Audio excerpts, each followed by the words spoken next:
Zamboanga del Sur has 26 municipalities and one city. The total number of barangays in the province is 583. The city of Zamboanga City is commonly grouped with the province, although it is administratively independent due to its detection as highly urbanized city.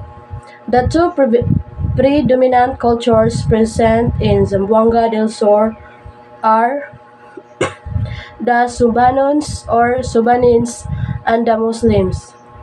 Although there are intermarriages between the settlers across the decades, the distinction of each in their culture have been well documented both in their art and dance, as well as in the artifacts that have been preserved and passed down to their descendants today.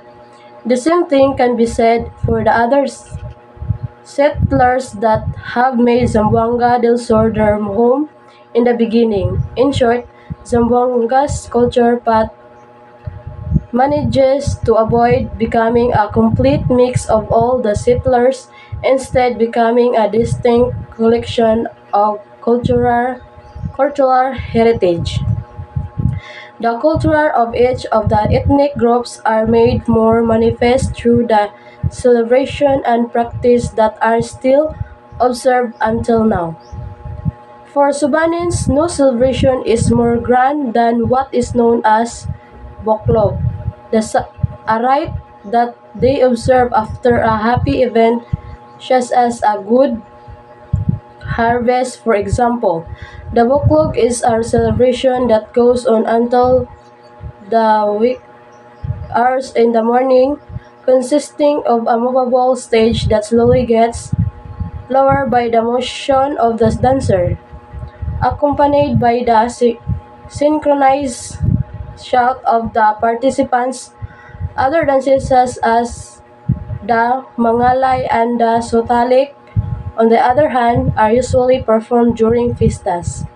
The Muslims are also have their own unique dances such as the Kapa Malong Malong, where a malong a simple tubular but functionally piece of cloth.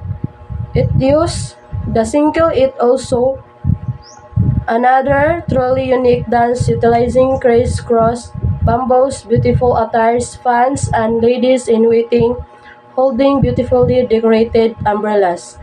Certain costumes, especially regarding wedding and courtship, uh, are also among the unique culture of Muslim, and they are usually pretty elaborate and traditional. Zamboanga del Sur at its passes wonders both natural and man-made, shaping this wonderful land into the vibrant and majestic province that has drawn visitors from all over the Philippines. Some of the attractions are Mabait Beach, Puting Balas, Agrotourism and Heritage Complex or EHC, Lakewood, Mahayag Spring, Bayog, Dumingag, Tokoran, Paniklan Island, Lapuyan, and Lakewood.